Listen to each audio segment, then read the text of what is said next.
Forcing drivers to slow down by tricking their eyes. It is something some city council members want to test, especially near schools. In tonight's Move Up Cincinnati report, 9 on your sides, Mariel Carbone is looking into the idea of what you see behind me, 3D crosswalks, and why some want to make it a reality.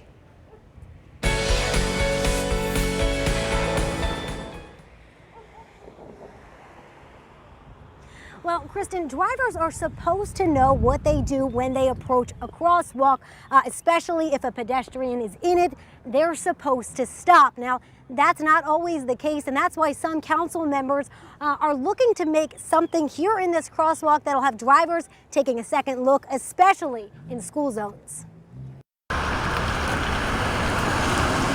Sima Salmasi walks along Ferguson Road quite often. The cars, they don't want to slow down. Kids are getting off at school. That is a big problem. In fact, here outside of Western Hills High School, Kid, I heard that got hit on the Ferguson Road not a while ago. City Council now looking to make school crossings safer, with one councilman wanting to paint 3D crosswalks outside of schools. Gives the motorist an optical illusion that the crosswalk is coming off of the ground, which would cause anyone to kind of slow down and give them a pause and that sort of thing. Councilman Jeff Pastor proposing the idea.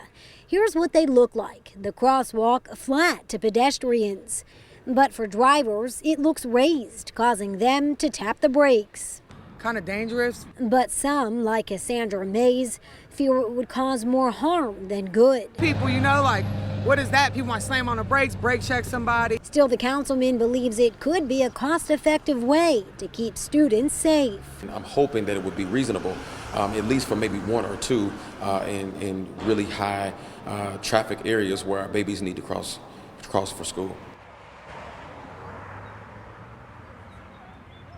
And this idea was introduced today at council. It'll go to the Law and Public Safety Committee next week on Monday. They'll hash it out a little bit more, look at the cost and the potential pilot program for this before it gets sent back to the full council. But Councilman Pastor says he feels confident that this is something the entire group can get behind. Reporting live, Mariel Carbone, 9 on your side. Mariel, thank you. What do you think? Call the hotline 513-852-4998. I think this is an interesting design. Maybe you have an opinion about it coming to your neighborhood as well.